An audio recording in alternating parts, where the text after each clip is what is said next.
ओ सखी वृंदावन जोला, ओ सखी वृंदावन जोला, और सखी वृंदावन जोला, आनके मसूरी मान चोला, आनके मन चोला, आनके मसूरी मान।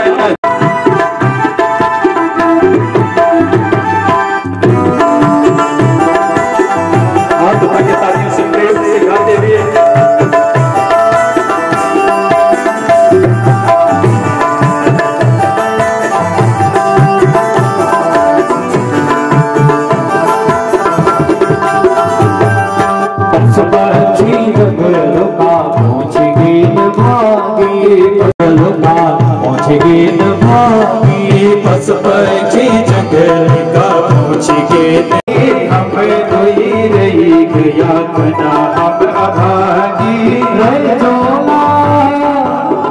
जोला पिछाड़ी में आंसू गोला गोला, आनकी मसूरी मान झोला, आनकी मसूरी मान झोला, और सखी वृंदावन जोला, और सखी वृंदावन जोला, आनकी मसूरी मान झोला, आनकी मसूरी मान झोला, आनकी मसूरी।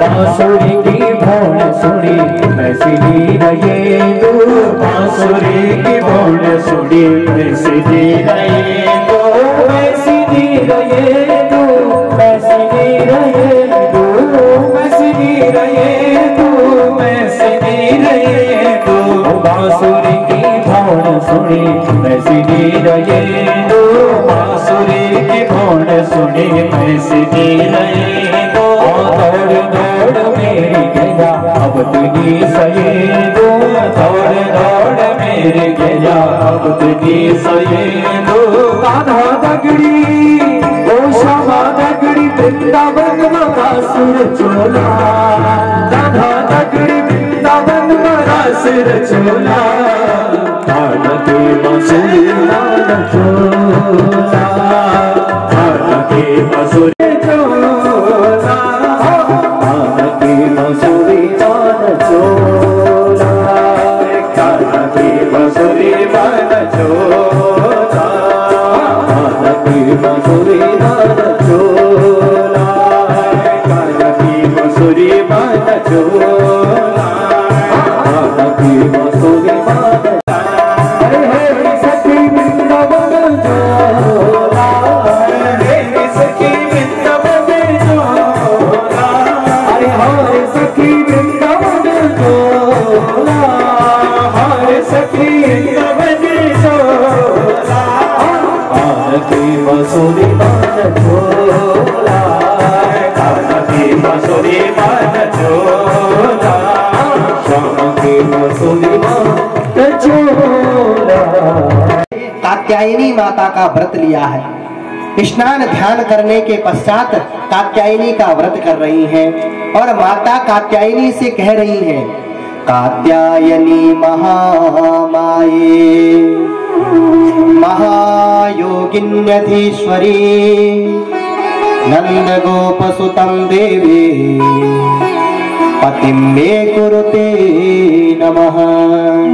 हे कात्यायनी, हे शंभु गृहिणी, हम आपको प्रणाम करती हैं। हे भगवती, हमारे व्रत का हमें यह फल चाहिए कि हम सबके पति, हम भगवान कृष्ण को अपने पति के रूप में स्वीकार करना चाहते हैं।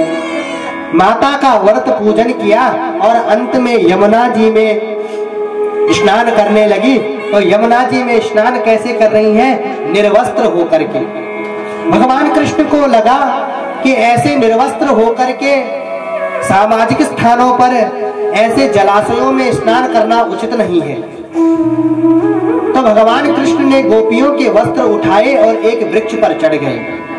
गोपियों को जब अपने वस्त्र नहीं मिले, तब जब पता चला कि भगवान कृष्ण के पास उनके वस्त्र है, तो तुरंत कहा, श्याम सुंदर ते दास्यः करवाम तवोदितम् देहि वासांसि धर्मज्ञ नोचेद्राज्ञे ब्रुवामहे। हे कृष्ण, आप हमारे वस्त्रों को लौटा दीजिए, क्योंकि अगर आपने हमारे वस्त्रों को नहीं लौटाया तो हम तुम्हारी शिकायत नंद बाबा से करेंगे। भगवान श्री कृष्ण ने चीर हरण की लीला करी और चीर हरण करके लीला करके गोपियों, जीवात्मा और परमात्मा के मध्य में जो आवरण था उसका भंग किया। अब आया दीपावली का दिन। दीपावली के दिन भगवान श्री कृष्ण चंद्र के घर में वृंदावन में आज दिव्य महोत्सव हो रहा है।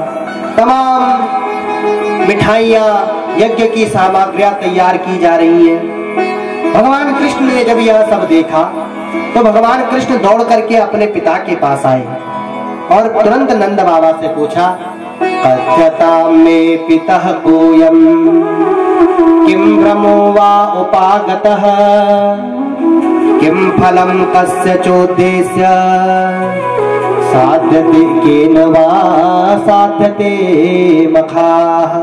हे पिताजी, आज हमारे घर में ये किसकी पूजा हो रही है? अरे सुबह से देख रहा हूँ मैया ने कितने व्यंजन और पकवान बनाए जा रही है, लेकिन जब मैंने चाखने को मांगा तो मैया एक बार भी चाखने को नहीं दे रही है। आखिर ऐसे कौन से देवता की, ऐसे कौन से देवी की पूजा हमारे घर में होने वाली है जो मैया इतना विधि विधान पूर्वक तैयारी कर रही है? तो नंद बाबा ने कहा, बेटा, परजन्यो भगवान इंद्रो मेघा तस्यात्ममूर्तयः ते विवर्षन्ति भूतानि प्रेरणां जीवनं पयः। हे बेटा, हम ग्वाल बाल प्रत्येक दिन दीपावली के दिन, अमावस्या के दिन भगवान इंद्र की पूजा करते हैं। बोले अच्छा पिताजी, काहे को? बोले सुन बेटा, इंद्र बादलों का राजा है, परजन्यों का राजा है, बादलों का राजा है, और इंद्र की पूजा करेंगे तो इंद्र खुश रहेगा, और अगर इंद्र प्रसन्न है तो वह खूब जल बरसाएगा और हरी हरी घास होगी, और हमारी गायें हरी हरी घास खा करके हमें कितना दूध देंगी। इसलिए बेटा, हम इंद्र की पूजा करा करते हैं।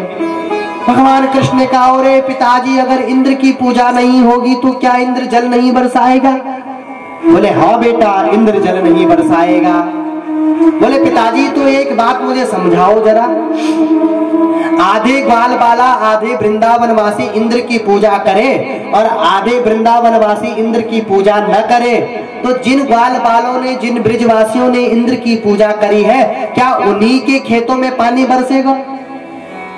नंद बाबा ने कहा, ओ कन्हैया, अरे है तो तू 7 साल का नेक सा बालक, लेकिन बातें ऐसी ऐसी करता है कि भैया मुझ वृद्ध आदमी का सर चकरा जावे। देख बेटा, मैं ज्यादा चर्चा में नहीं पड़ना चाहता, तू ये बता तेरे मन में क्या है? बोले सुनो पिताजी, मैंने भी बड़े बड़े महात्मन को संग किया है, और बड़े बड़े महात्मा सब एक बात कहा करते हैं। बोले क्या? बोले पिताजी, कर्मणा जायते जंतु कर्मणैव विलीयते सुखम दुखम भयम क्षेमम कर्मणैव विपद्यते।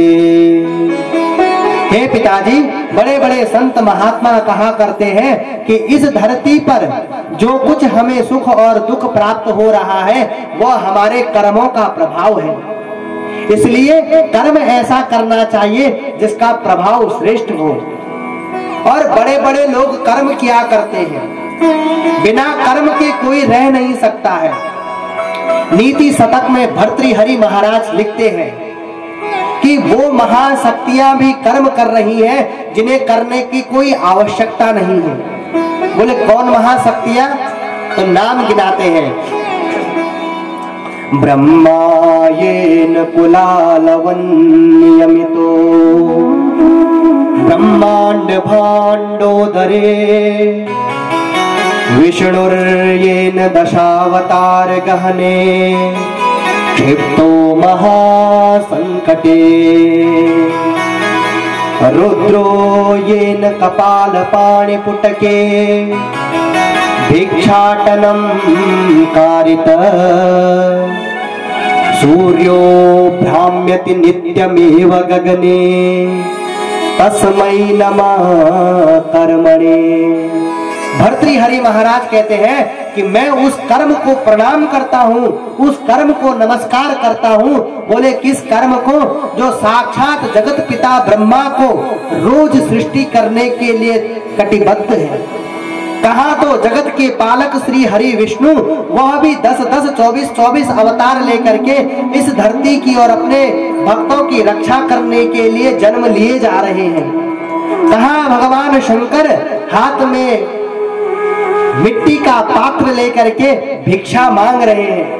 और कहा भगवान सूर्य जो 24 घंटे चल चल करके धरती को रोशनी और प्रकाश प्रदान कर रहे हैं। इसलिए हे पिताजी, कर्म जो करेगा इसलिए कर्म करने में ही श्रेयस्कर है। नंद बाबा ने कहा बेटा ज्यादा चिंता मुझे नहीं है, तू ये बता कहना क्या चाहता है। बोले पिताजी जिस इंद्र की आप पूजा कर रहे हैं उस इंद्र ने कभी आपको सकल सूरत दिखाई? बोले पिताजी अगर हमारा कोई वास्तविक देखता है तो ये देवता है गोवर्धन नाथ। एक बार मेरे कहने से गोवर्धन नाथ की पूजा कीजिए, निश्चित गोवर्धन नाथ की पूजा से आपको लाभ प्राप्त होगा। अब तो नंद बाबा ने समस्त वृंदावन में दुहाई लगवाई कि अब की बार भैया इंद्र की जगह है गोवर्धन नाथ की पूजा होगी। कन्हैया से कहा भैया कन्हैया तू बता तेरे देवता को क्या विशेष पसंद है? बोले बाबा और चीजों की ज्यादा सख्त आवश्यकता नहीं है, पर खाने पीने में कमी नहीं होनी चाहिए। ओ महाराज 56 भोज तैयार किए गए, सारे के सारे वृंदावन वासी गोवर्धन नाथ की तलहटी में पहुंचे। नंद बाबा ने कहा ओरे भैया कन्हैया अब बता तेरो देवता कहाँ है, पूजा कौन करवावेगो? बोले बाबा जी पूजा की क्या जरूरत है, जाओ यमुना जी से जल लेकर के आओ और गिरिराज बाबा का स्नान कराओ। ओ महाराज कोसों भर दूर से यमुना जल लेकर के गोपियां आई। बोली अरे कन्हैया हमारे शालिग्राम बाबा 100 ग्राम जल में स्नान कर ले वे, इसके ऊपर 1000 मटके जल डाले, लेकिन महाराज मूछ भी गीली नहीं हुई। भगवान कृष्ण ने कहा आंखें बंद करके गंगा का ध्यान करो, गोवर्धन नाथ कृपा करेंगे। और जैसे ही गंगा का आवाहन किया, भगवान ने गंगा को आवाहित किया और तत्क्षण मानसी गंगा प्रकट हो गई। बोल गंगा मैया के दिव्य पूजन हुआ। बोले बाबा अब गोवर्धन नाथ को भोग लगाओ। बोले पर्दे की जरूरत नहीं है, मेरा भगवान चौड़े में भोग लगाई लेगो। आंखें बंद करके प्रार्थना करो। सब ग्वाल बालों सहित वृंदावन वासियों ने आंखें बंद करी। भगवान एक स्वरूप में खड़े रहे, दूसरा चतुर्भुज स्वरूप बनाया और सीधा बैठे गोवर्धन की पहाड़ी के चोटी पर और जोर से बोले लाओ ब्रिजवासियों भोग। जैसे ही ब्रिजवासियों ने ये बात सुनी आंखें खोली, ओरे कन्हैया यही तेरा देवता है क्या? बोले हाँ भैया यही मेरा देवता है। और वृंदावनवासी चढ़ाते चले गए और गिरिराज बाबा एक एक करके सब पाते चले गए। नंद बाबा ने ओरे कन्हैया तेरो देवता बड़ा चमत्कारी है भैया। अरे बरसन बीत गए उस इंद्र की पूजा करते करते, आज तक कभी शकल नहीं देखी और धन्य है भैया ये गोवर्धन देवता। एक दिना की पूजा में जो मांग मांग करके पा रहा है महाराज। गिरिराज बाबा ने दिव्य भोग लगाया, गोवर्धन नाथ की पूजा हुई। लेकिन अमावस्या बीती, प्रतिपदा भी बीती, द्वितीया भी बीत गई। द्वितीया की संध्या में देवराज इंद्र ने अपने सैनिकों से कहा कि भैया रोज वृंदावन में हमारे नाम की पूजा हुआ करती थी, इस बार नहीं हुई, क्या बात है? तो एक सैनिक आया, बोले महाराज आपका पत्ता साफ। बोले मतलब? बोले जहां इंद्र की जय जयकार होती थी अब उस जगह कृष्ण गोवर्धन नाथ की जय जयकार करा रहा है, और ये सब उस कृष्ण ने कराया है। इतना क्रोध आया इंद्र को कि महाराज कृष्ण को ही गालियां देने लगा। और तृतीया की सुबह से देखो, इंद्र के पास दो प्रकार के मेघ हैं, सामवर्तक और पुष्करतक। इसमें जो पुष्पवर्तक मेघ है वो रोज वर्षा करते हैं, जो हम रोज वर्षा देख रहे हैं, जिससे अन्न पैदा होता है, हम सब जीवित हैं जिससे। और जो सामवर्तक नाम के मेघ हैं वो मेघ प्रलय के काल में जल बरसाते हैं। तो इंद्र ने सामवर्तक मेघों को आज्ञा करी कि जाओ वृंदावन को डुबो दो। महाराज गड़गड़ाने लगे तृतीया की सुबह से, और सामवर्तक मेघों ने जो वर्षा प्रारंभ करी, एक तो शरद की ऋतु, सर्दी का महीना, और ठंड से कांपते हुए सारे वृंदावनवासी तुरंत कृष्ण की शरण में आए। अत्यासारातिवातेन पशवो जात वेपना गोपा गोप्यश्च शीतार्ता गोविंदम शरणम ययुः। हे कन्हैया, हे भगवान, हे कृष्णचंद्र, तू देख रहा है देवताओं का राजा नाराज हो गया है, देवताओं का राजा इंद्र नाराज हो गया है, अब तो हमारी रक्षा तू ही कर सकता है। भगवान कृष्ण ने अपने मन में सोचा कि एक बार जिसने मेरी शरण ग्रहण कर दी उसकी रक्षा करना मेरा कर्तव्य है। तस्मान मच्छरणं गोष्ठम मन्नाथम मत्परिग्रहम गोपाये स्वात्मयोगेन सोयम मे व्रत आहितः। भगवान कृष्ण ने कहा कि हे वृंदावन वासियों, जिस देवता ने अपनी पूजा कराई है वही देवता अब तुम्हारी रक्षा करेगा। समस्त वृंदावन वासियों को लेकर के भगवान पहुंचे गोवर्धन की तलहटी पर, और सबने भगवान गोवर्धन का ध्यान किया। भगवान कृष्ण ने कहा कि अरे सुनो सुनो, मेरे देवता ने मेरे मन में कुछ कह दिया है। बोले भैया तेरे देवता ने क्या कहा? बोले भैया मेरा देवता कह रहा है कि ब्रजवासियों ज्यादा पानी बह रहा हो तो या नेक गोवर्धन पर्वत को उठाई लो, छाता बना के खड़े हो जाओ। बद मंगल ने कहा अरे कहा हमने हाथ भर के बालक, और कहा ये 7 कोस को गिरिराज पर्वत कैसे उठेगो? बोले भैया देवता ने कहा है तो उठ ही जाएगा। और समस्त बाल बालों के साथ भगवान ने इस पर्वत को उठाने का नाटक किया। सुखदेव बाबा लिखते हैं, एत्युक्तेन हस्तेन कृत्वा गोवर्धनाचलम् दधार लीलया कृष्ण छत्राकमिव बालकः। हे परीक्षित, जैसे वर्षा ऋतु में छोटे छोटे बच्चे जंगल में उगी हुई कुकुरमुत्ता को, जिसको आप मशरूम कहते हैं, उसको उठा करके छाता बना करके खेलने लगते हैं, वैसे ही भगवान ने 7 दिन और 7 रात तक उस पर्वत को अपनी कनिष्ठिका पर धारण किया। 7 दिनों के पश्चात जब सामवर्तक मेघों का जल दूर हो गया, तब भगवान कृष्ण ने उस गोवर्धन पर्वत को अपने स्थान पर स्थापित किया। भगवान पितम शैलम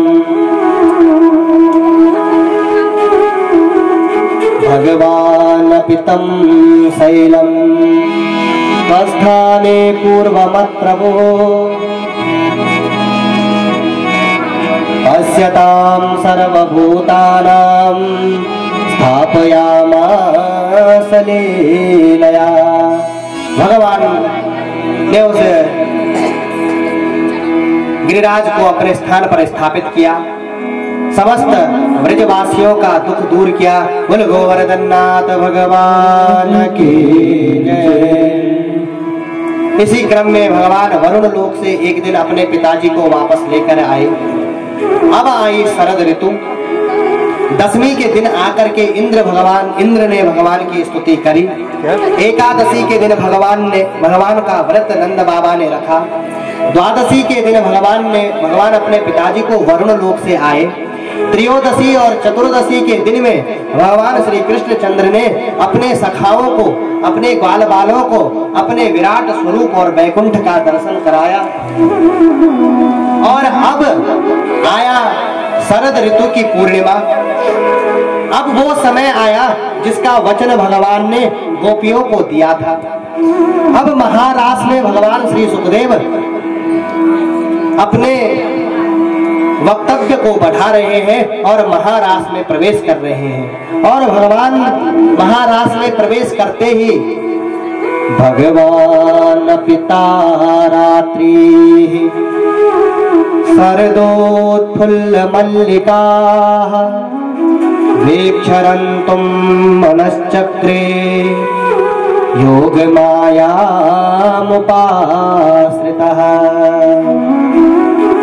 आज भगवान ने चांदनी से परिपूर्ण रात्रि में मधुवन और निधिवन में जाकर के अपने दिव्य वंशी से वंशी निनाद स्वर लहरी को प्रकट किया। ऐसी स्वर लहरी को प्रकट किया परीक्षित कि कल्लोलवंती कलकल नाद करती हुई जो भगवती यमुना बह रही थी वह पाषाण बन गई और जो गिरिराज गोवर्धन था वह जल रूप में परिणित हो गया।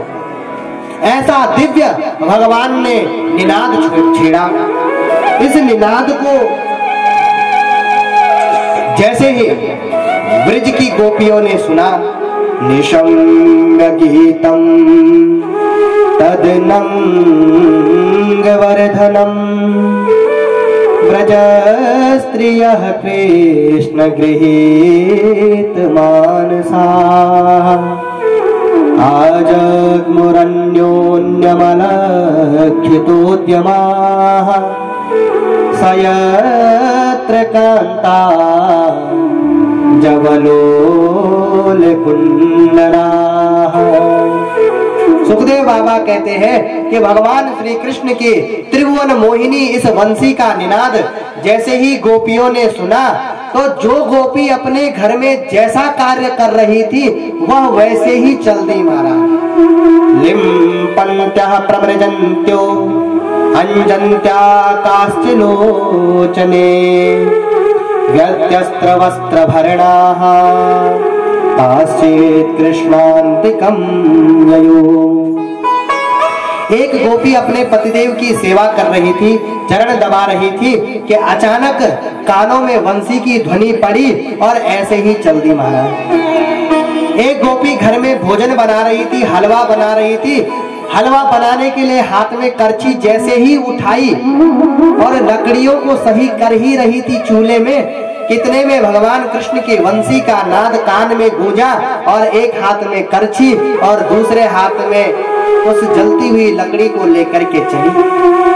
एक गोपी श्रृंगार कर रही थी तो एक हाथ में हार रखा हुआ था कंठ में पहनने के लिए और पाँव में पाजेब रखी थी पहनने के लिए। जैसे ही कृष्ण की वंशी सुनाई दी तो इतना तल्लीन हो गई कि ये भूल गई कि कौन सा आभूषण कहाँ पहना जाए। पाँव का पाजेब पहन डाला कंठ में और कंठ का हार पहना पैर में और चल दी। एक गोपी लीपा पोती कर रही थी। लीपा पोती समझते, सौंदर्य प्रसाधन लगा रही थी तो बेचारी लिपस्टिक लगा रही थी। जब तक लिपस्टिक लगाने के लिए हाथ उठाया तो एक हाथ में लिपस्टिक दूसरे में काजल। जब तक लिपस्टिक लगाने और काजल लगाने के लिए हाथ उठाया तब तक वेणु बज गई, बंसी बजी तो काजल को होठों पर और लिपस्टिक को आंखों पर लगा करके चली। परीक्षित से सुखदेव बाबा कहते हैं कि हे परीक्षित, ये कोई गोपी और कृष्ण का मिलन नहीं है, ये तो जीवात्मा और परमात्मा का मिलन है। परमात्मा जब जीवात्मा को पुकारता है तब जीवात्मा के पास समय नहीं होता है। अच्छा, किसी की मृत्यु निकट हो और मृत्यु के दूत कहे चलो भैया तेरा समय आ गया, तो आप कहेंगे कि भैया थोड़ा रुक जा जरा, ना एक बर्तन धुलने के लिए है, धुल हाल के चलो। ये तो सिर्फ ध्रुव जी ही कह सकते हैं, वैसे ही छोड़ के चलना पड़ेगा। तो आज परमात्मा ने जीवात्मा को याद किया है तो सारी देवियां चली, भगवान कृष्ण के पास पहुंची। कृष्ण ने कहा स्वागतम वो नमस्तु स्वागतम वो महाभागा प्रियम किम करवाणि वह व्रजस्यानामयं कच्चे द्रुतागमन कारणम। हे देवियों, अरे तुम इस रात्रि के समय में इस बीहड़ जंगल में क्यों आई हो? देखो इस रजन्यः घोरः, ये रात बड़ी भयानक है। तो एक गोपी ने कहा महाराज अब क्या बताएं कैसे आए? तो भगवान कृष्ण ने कहा कि अच्छा अच्छा, लगता है जंगल की शोभा देखने आई हो। एक गोपी ने कहा अरे महाराज बहुत बार इस जंगल को देखा है। तो भगवान कृष्ण ने कहा कि अरे गोपियों जंगल देखने नहीं आई तो क्या पूर्णिमा की रात में इस चंद्रमा को देखने आई हो क्या? भगवान ने कहा, गोपियों ने कहा अरे नहीं नहीं कन्हैया, अरे ऐसा पूर्णिमा का चांद हमने बहुत बार देखा है। अरे पूर्णिमा का चांद भी नहीं देखने आई, वन भी देखने नहीं आई। ध्यान रखो देवी, ये रात्रि का समय है, कहीं शेर बाघ भालू तुम्हें न देख ले, लेने के देने पड़ जाएंगे। बोले महाराज इनकी हमें कोई चिंता नहीं है। तब भगवान ने असली प्रश्न किया, क्यों देवियों, तो क्या इस रात्रि के समय में तुम मुझसे मिलने आई हो? क्या तुम मुझसे इतना प्रेम करती हो कि तुम मुझसे मिलने आई हो? हे देवियों, अपने इस समय ऐसी रात्रि के समय में तुम्हें यहाँ नहीं आना चाहिए। यदि तुम मुझसे इतना ही प्रेम करती हो तो अपने घर में रह करके मेरा ध्यान भजन पूजन किया करो। इसलिए मेरी दृष्टि में गोपियों, तुम्हें घर को लौट जाना ही श्रेष्ठ है। 10 श्लोकों में भगवान ने पूछा कि तुम क्यों आई? गोपियों ने कहा महाराज ऐसा ही समझ रहे हो क्या? अरे हम भी सामवेद और ऋग्वेद की ऋचाएं हैं, कोई सामान्य थोड़ी है। 10 श्लोकों में भगवान ने पूछा कि देवियों तुम क्यों आई? तो 11 श्लोकों पे, जैसे कहते थे नहले पे दहला, 10 श्लोकों में भगवान ने पूछा तुम क्यों आई, तो 11 श्लोकों में गोपियों ने कहा कि प्रभु हम यूं आए। मैं वम विभोर्हति भवान गदितुं नृशंसं संत्यज्य सर्व विषयास्तव पाद पद्मम्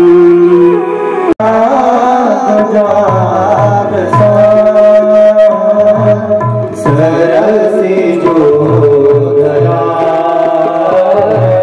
से मुसार नाथ दे असुर सिवा वरद कतो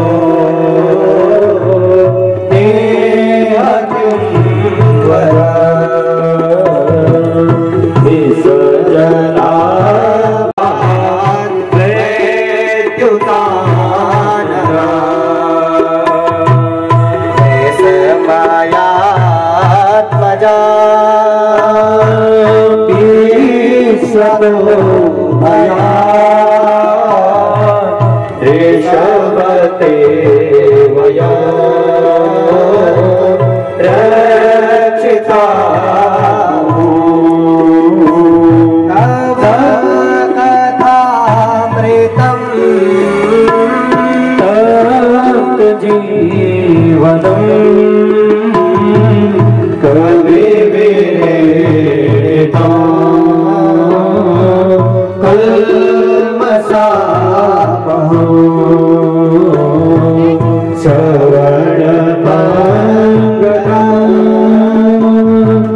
श्रीमदा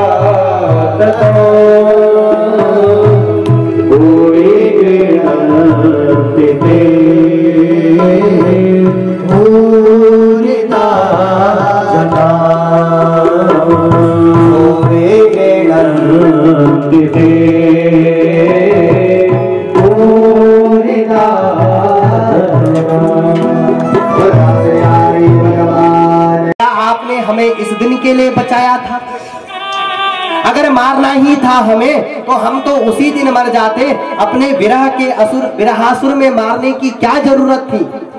हे भगवान, ये तो वही बात है जैसे कोई एक बकरे को पाले, उसकी खूब सेवा करे, उसको खूब बड़ा करे, जब बकरा खा पी करके हृष्ट पुष्ट हो महाराज, तो एक दिन अपने हाथ से उसकी गर्दन पर तलवार चला दे।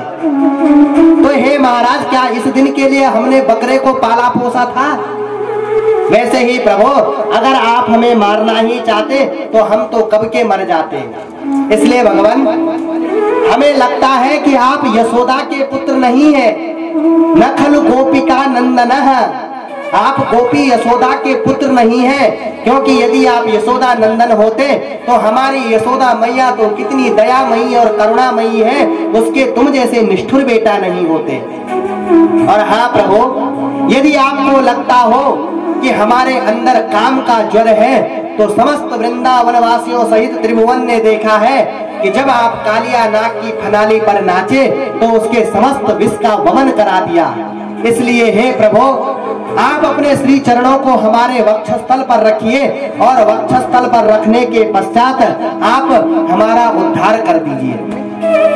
अब ये गीत बहुत बड़ा है, 19 श्लोकों का गीत है, और एक श्लोक के ऊपर बात करेंगे तो एक कथा सिर्फ एक श्लोक के लिए चाहिए।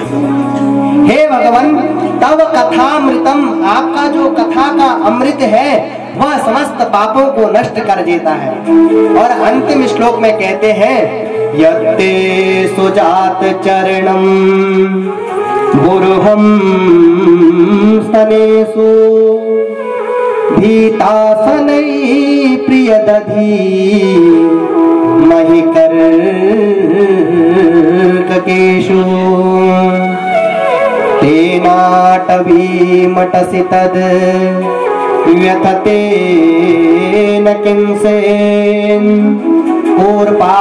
पूर्वादिभिर्भवति धीर भवदायुषाम्नः। हे श्याम सुंदर, हे नंद नंदन, हे व्रजेंद्र सरकार, हे यशोदा नंदन, हे भक्तों को अभय देने वाले भगवान, देखिए यह वन अत्यंत कंटकों से भरा हुआ है, अत्यंत कांटों से यह वृंदावन का वन भरा हुआ है। हे प्रभु, आपके चरण तो इतने कोमल हैं, आपके चरण तो इतने सुकोमल हैं कि जिन चरणों को लक्ष्मी दबाने से और हम अपने वक्षस्थल पर रखने से भी डरती हैं, ऐसे चरणों को लेकर के हे भगवान, जब आप इस धराधाम पर घूमेंगे तो कदाचित धराधाम में घूमते हुए कोई तिनका, कोई कांटा आपके पैर में चुभ जाएगा तो दर्द हमारे, दुख हमारे हृदय में होगा। जब ये दिव्य भावना प्रकट करी तत्क्षण भगवान उसी क्षण गोपियों के मध्य प्रकट हो गए। बोल रास विहारी भगवान की। भगवान श्याम सुंदर ने कहा कि हे देवियों, मैं कहीं चला नहीं गया था, मैं तो प्राणी मात्र के हृदय में निवास करने वाला हूँ। मैं तो बस तुम्हारे प्रेम की परीक्षा ले रहा था। तुम 100% अपने इस प्रेम में सफल हो गई हो। अब भगवान ने गोपियों को रास का दान किया, गोपियों ने रास रचाया, और रास ऐसा रचा कि एक ब्रह्म रात्रि तक भगवान ने यह दिव्य रास रचाया। ये दिव्य रास भगवान ने रचाया, और रास जैसा महा दिव्य पर्व है, और रास के समय में ब्रह्मा सहित समस्त त्रिभुवन के देवी देवता भी एकत्र होकर के एक जगह स्थिर हो गए थे। तो आप और हम भी यदि भगवान के इस रासोत्सव में एकत्रित होकर के एक जगह ठहर जाएं तो फिर कह ही क्या सकते हैं। तो आइए आप भी इस रास महोत्सव में सम्मिलित होइए। रास के पश्चात आरती लेकर के और प्रसाद लेकर के ही आप अपने घर को जाएंगे, और रास महोत्सव में भगवान रास विहारी भगवान श्री कृष्ण चंद्र को अपने हृदय में बैठाइए, और रास में झूम झूम करके भगवान श्री कृष्ण से प्रेम प्रणय निवेदन करते हुए भगवान कृष्ण को अपने हृदय में वक्षस्थल, अपने हृदय में हृदय प्रदेश में बैठने के लिए अनुग्रहित और उनको बुलाने का प्रयत्न कीजिए। बोल रास विहारी भगवान की जय। रास रचो है, रास रचो है, जमुना किनारे कान्हा रास रचो है, रास रचो है, रास रचो रे कान्हा रास रचो है। राधा नाचे कृष्ण नाचे नाचे श्रीगण, राधा नाचे कृष्ण नाचे नाचे गोपीजन, राधा नाचे कृष्ण नाचे नाचे गोपीजन, राधा नाचे कृष्ण नाचे वृंदावन, ओ मन मेरो बन गयो सखी रे पावन वृंदावन, ओ मन मेरो बन गयो सखी रे पावन वृंदावन, मन मेरो बन गयो सखी रे पावन वृंदावन। रास रचो है, रास रचो है, जमुना किनारे कान्हा रास रचो है, रास रचो है। सूरज नाच चंद्र नाच नाच तारगण, सूरज नाच चंद्र नाच नाच तारगण, नाच चंद्र नाच नाच तारगण, मन मेरो बन गयो सखी रे पावन वृंदावन, मन मेरो बन गयो सखी रे पावन वृंदावन। जमुना किनारे कान्हा रास रचो है, रास रचो है, रास रचो है, जमुना किनारे कान्हा रास रचो है। गंगा नाच यमुना नाच नाच नदी गण, गंगा नाच यमुना नाच नाच नदी गण, ओ मन मेरो बन गयो सखी रे पावन वृंदावन, मन मेरो बन गयो सखी रे पावन वृंदावन। रास रचो है, रास रचो है, जमुना किनारे कान्हा रास रचो है, रास रचो है, रास रचो है, जमुना किनारा कान्हा रास रचो है। गंगा नाच शंकर नाच नाच नदी गण, गंगा नाच शंकर नाच नाच नदी गण, ओ मन मेरो बन गयो सखी पावन वृंदावन, मन मेरो बन गयो सखी पावन वृंदावन। रास रचो है, रास रचो है, जमुना किनारे कान्हा रास रचो है, रास रचो है, रास रचो है, जमुना किनारा कान्हा रास रचो है।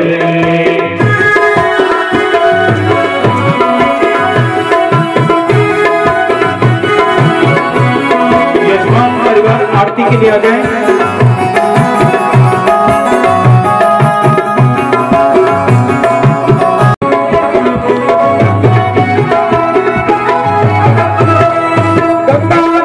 यमुना नाच नाच नदी गण, गंगा नाच यमुना नाच नाच नदी गण, गंगा नाच यमुना नाच यमुना कान्हा रास रचो है, रास रचो है, रास रचो है, यमुना किनारे कान्हा रास रचो है, रास रचो है, रास रचो है, यमुना गलत होंगे। भगवान सुदामा चरित्र का आप वर्णन सुनेंगे पूज्य व्यासदेव जी के मुखारबिंद से। आइए यजमान परिवार आरती के लिए आगे आ जाएं, अन्य लोग अपने स्थान पर बैठे रहिएगा। आइए सुदरता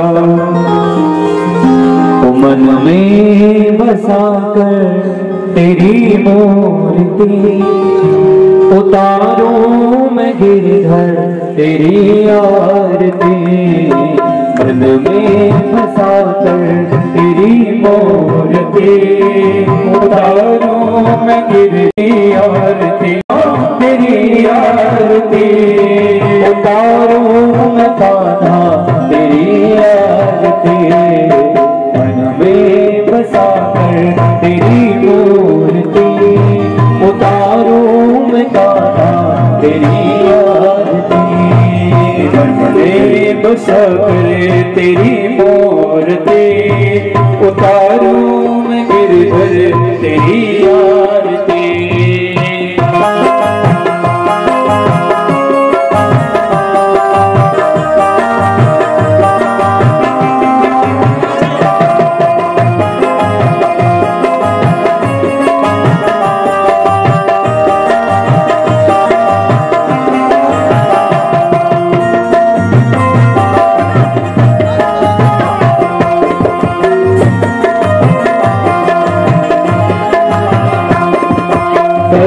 करो कष्ट हरो ज्ञान दो भगवन, में पसीना मेरी तार दो भगवन।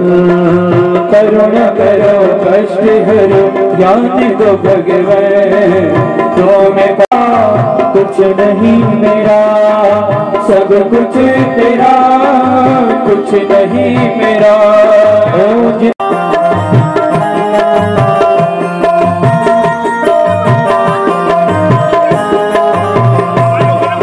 वेद तेरी महिमा गाए संत करे ज्ञान, नारद गुणगान करे छेड़े वीणा तान। वेद तेरी महिमा गाए वीणा तान, दर्द की दवा तुम्हारे पास है, दर्द की दवा तुम्हारे पास है। जिंदगी दया की भीख मांग के मन में बसा कर तेरी आरती, मन में बसा कर तेरी मूर्ति उतारूं मैं गाना तेरी आरती। कुंज बिहारी करो तेरी आरती, ओ बाके बिहारी करो तेरी आरती। कर्पूर गौरम करुणावतारम, संसार सारो भुजगेन्द्रहारम। सदा वसंतो हृदयारविंदे, भावं भवामि सहितं नमामि। त्वमेव माता पिता त्वमेव, त्वमेव बन्धु शिक्षका त्वमेव, त्वमेव त्वमेव सर्वं मम देव देवारो देवाम भाता। माणो महासा जगचार चामो, नमामि नामो रघुवंश नामो। श्री कृष्ण गोविंद हरे मुरारी, हे नाथ नारायण वासुदेवा। श्री राम जय राम जय जय राम, श्री राम जय राम जय जय समर्पयामि। शंख मध्ये स्तंभोऽयं ब्रह्मतं केशवोपरि अंगुरत्नमदस्यानां सर्वं पापं विभूति सर्वं कष्टं विभूति। जलैः शीतलीकरणम् आत्मा विवन्दनं हस्तैः पुष्पाणि गृहीत्वा मन्त्रपुष्पाञ्जलिम्। ॐ जगेन जगमे जन्तदेवास्तानि धर्माणि भगवान्यासन्नः देहनाकं मय्यमानः सचन्दत्र पूर्वे साध्याः सन्ति देवाः। ॐ राजाधिराजाय प्रसिद्धसाहिने नमो वै सर्वणाय कर्महे। समे कामान् कामकामाय मह्यं कामेश्वरो वै सर्वणो ददाति। नारायणाय विद्महे वासुदेवाय धीमहि तन्नो विष्णुः प्रचोदयात्। तत्पुरुषाय विद्महे महादेवाय धीमहि तन्नो रुद्रः प्रचोदयात्। अंजनीसुताय विद्महे वायुपुत्राय धीमहि तन्नो हनुमत् प्रचोदयात्। कात्यायनी च विद्महे कन्याकुमारी च धीमहि तन्नो दुर्गे प्रचोदयात्। नवकुलाय विद्महे विष्णुदत्ताय धीमहि तन्नो श्रीनागराजा प्रचोदयात्। श्रीवत्तिकावरचम्पकपाटलाब्जे पुण्यागजातकर्मेणीश्वरा नाना सुगन्धपुष्पाणि यथा कालोद्भवानि च पुष्पाञ्जलिर्मया दत्तं। गृहाणां परमेश्वराद्य पुष्पाञ्जलिं समर्पयामि। कायेन वाचा मनसेन्द्रियैर्वा बुद्ध्यात्मना वा प्रकृतिस्वभावात् करोमि यद्यत् सकलं परस्मै नारायणायेति समर्पयामि। ओम तत्सत् श्री ब्रह्मार्पणमस्तु। बोल वृंदावन बिहारी लाल की जय। जोर से मत बोलना कहीं भगवान न सुन ले आपकी आवाज। बोल वृंदावन बिहारी लाल की। भैरव क्षेत्रपाल देवता के, कोटेश्वर महादेव के, जगदम्बा मैया के, दक्षिण कालिका मैया के, पितृ देवताओं के आज के आनंद के।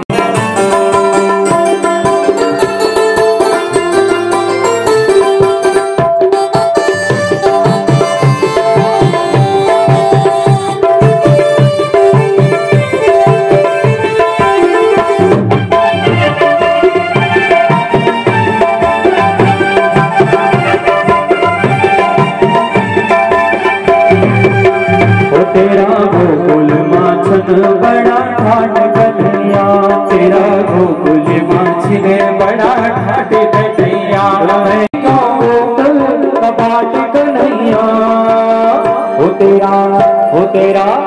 तेरा गोकुल माछन बड़ा ठाट कन्हैया, तेरा गोकुल माछन बड़ा ठाट कन्हैया।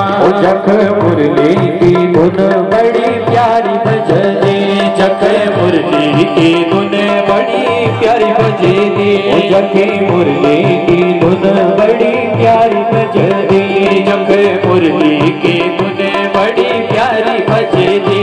वकी गोपियों की धुन बड़ी प्यारी सजनी, वकी गोपियों की धुन बड़ी प्यारी लगनी। ओ जख मोती और ग्वालों को साथ कन्हैया, ओ तेरा गोकुल माछन बड़ा ठाट कन्हैया, तेरा गोकुल माछन बड़ा ठाट कन्हैया। नहीं मिलेगी गोकुल कपाट कन्हैया, ओ तेरा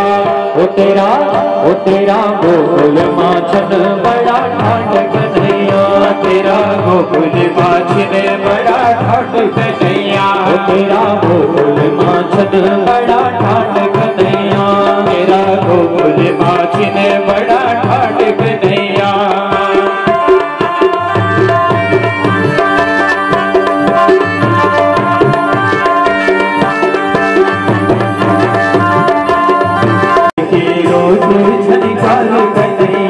जख पायल की रोज झनकार कन्हैया, जख पायल की रोज झनकार कन्हैया। जख ग्वालों को रोज नयो खेल कन्हैया, जख ग्वालों को रोज नयो खेल कन्हैया। गौरी बछड़ियों की ये बरात कन्हैया, ओ तेरा गोकुल माछन बड़ा ठाट कन्हैया, तेरा गोकुल माछन बड़ा ठाट कन्हैया। मैं मिलेगी क्यों गोकुल कपाट कन्हैया, ओ तेरा गोकुल माछन बड़ा ठाट कन्हैया, तेरा गोकुल माछन बड़ा ठाट कन्हैया, तेरा गोकुल माछन बड़ा ठाट कन्हैया, तेरा गोकुल माछन बड़ा ठाट कन्हैया।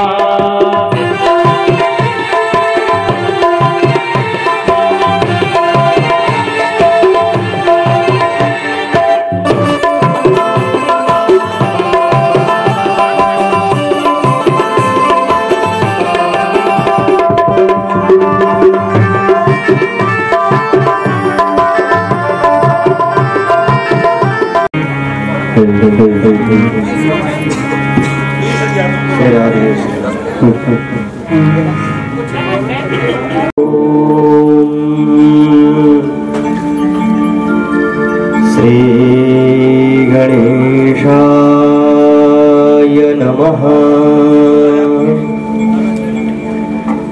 श्री सरस्वती नमः, उमा महेश्वराभ्यां नमः, माता पितृश्री गुरुचरण कमलेभ्यो नमः।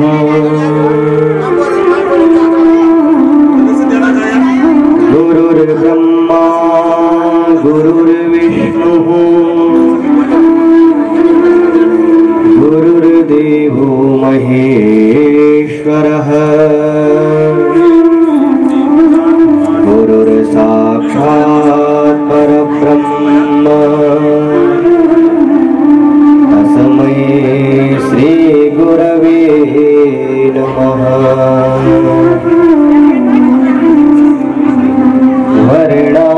वर्णानामर्थ संघानां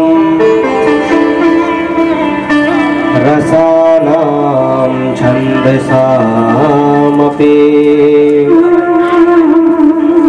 मंगलानां च कर्तारो वन्दे वाणी विनायकौ।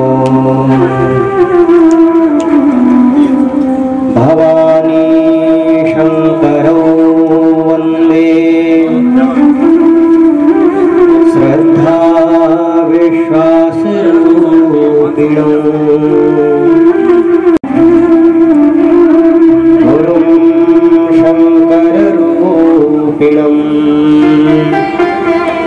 यामाश्रितो हि वक्रोऽपि चन्द्रः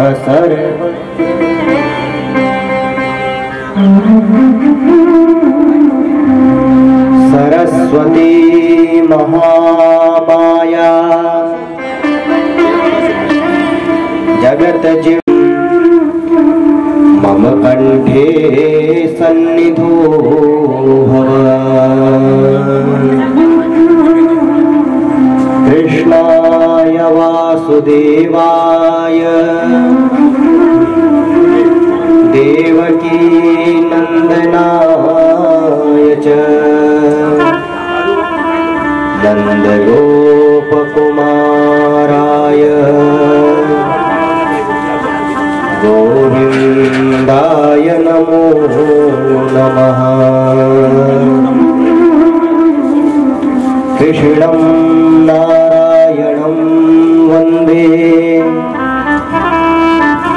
कृष्णं वन्दे व्रजप्रियम् कृष्णं द्वैपायनं वन्दे कृष्णं वन्दे पृथासुतम्। सच्चिदानन्दरूपाय विश्वोत्पत्त्यादिहेतवे तापत्रयविनाशाय श्रीकृष्णाय वयं नमः। यो ब्रह्माणं विदधाति पूर्वं यो वै वेदाश्च प्रहिणोति तस्मै तद्ब्रह्म देवमात्मबुद्धिप्रकाशम् मुमुक्षुर्वै शरणमहं प्रपद्ये। बोल वृंदावन बिहारी लाल की जय। श्रीमद्भागवत महापुराण की जय। बाल कृष्ण लाल की जय। आइए मन और वाणी को पवित्र करने के लिए भगवान श्री राधा माधव नंद नंदन के चरणों में वाक पुष्पांजलि देते हुए आज की इस दिव्य भागवती ज्ञान यज्ञ सप्ताह मंदाकिनी में प्रवेश करें और षष्ठम दिवस में होने वाली आज की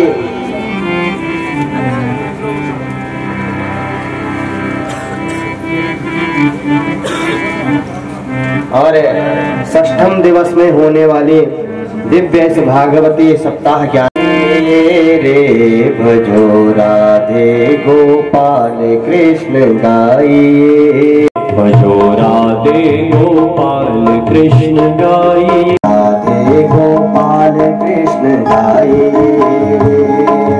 गोविंद गोविंद गोविंद गोविंद गाइए। भजो राधे गोपाल कृष्ण गाइए। राधे गोपाल कृष्ण गाइए। भजो नंदा के लाल नित्य गाइए। भजो नंदा के लाल नित्य गाइए। भजो नंदा के लाल नित्य गाइए। भजो नंदा के लाल नित्य गाइए। भजो राधे गोपाल कृष्ण गाइए। रवि शुक्र बृहस्पति पंचेतान् संस्मरे नित्यं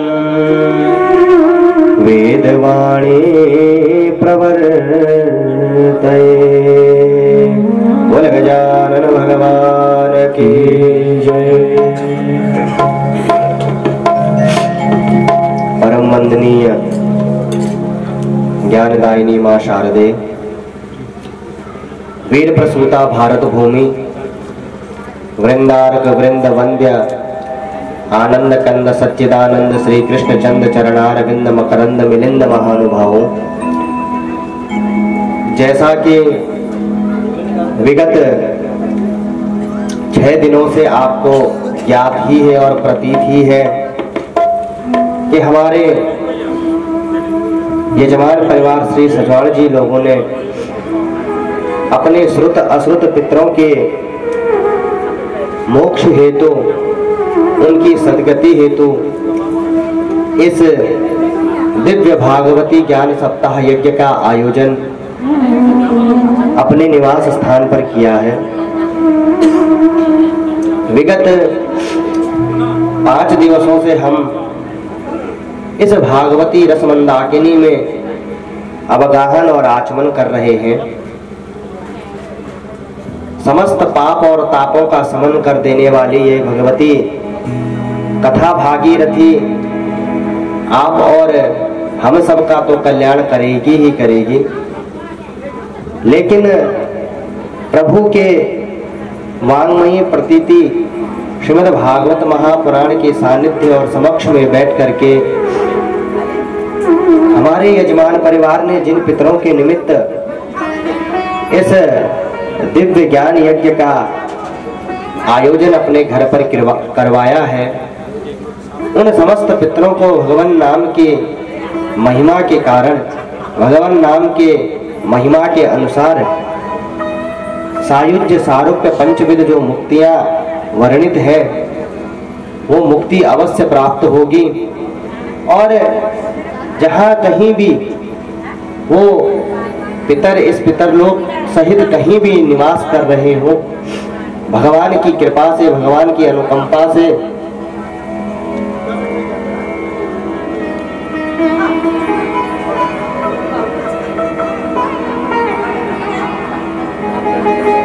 भगवान की कृपा से और भगवान की अनुकंपा से उन्हें दिव्य सायुज्य और पंचविध मुक्ति की प्राप्ति अवश्य होगी। इसी भगवत चरणारविंद की महिमा को स्मरण करते हुए आइए आज की 6ठम दिवस की कथा में प्रवेश प्राप्त करें। कल की हमने जहां कथा का विराम किया था, जहां कथा का अवसान हुआ था, उस अवसान के स्थान पर हमने गोपी गीत का पाठ किया था। गोपी गीत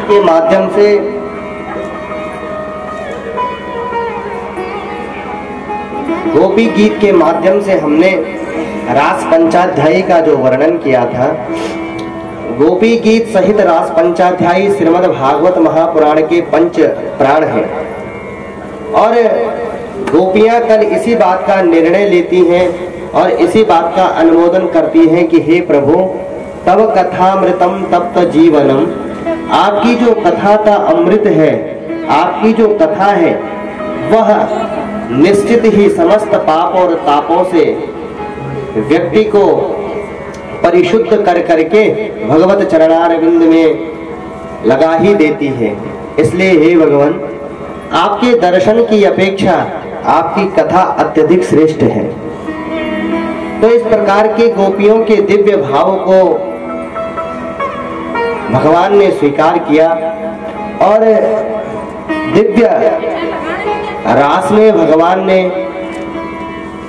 प्रवेश करा और गोपियों सहित दिव्य रास का महोत्सव एक ब्रह्म रात्रि के समान, जैसे रात्रि होती है वैसी ही वह रात्रि रही और भगवान ने गोपियों सहित समस्त त्रिभुवन के साथ जो श्रुति रूपा गोपी, देव रूपा गोपी, ऋषि रूपा गोपी और गोपियां थी, उन सब के साथ में भगवान ने दिव्य रास रचाया।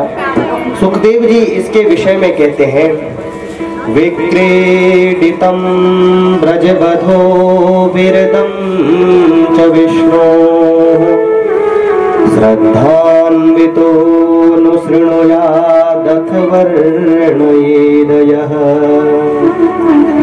भक्तिं परां भगवतीं प्रतिलभ्य कामम्।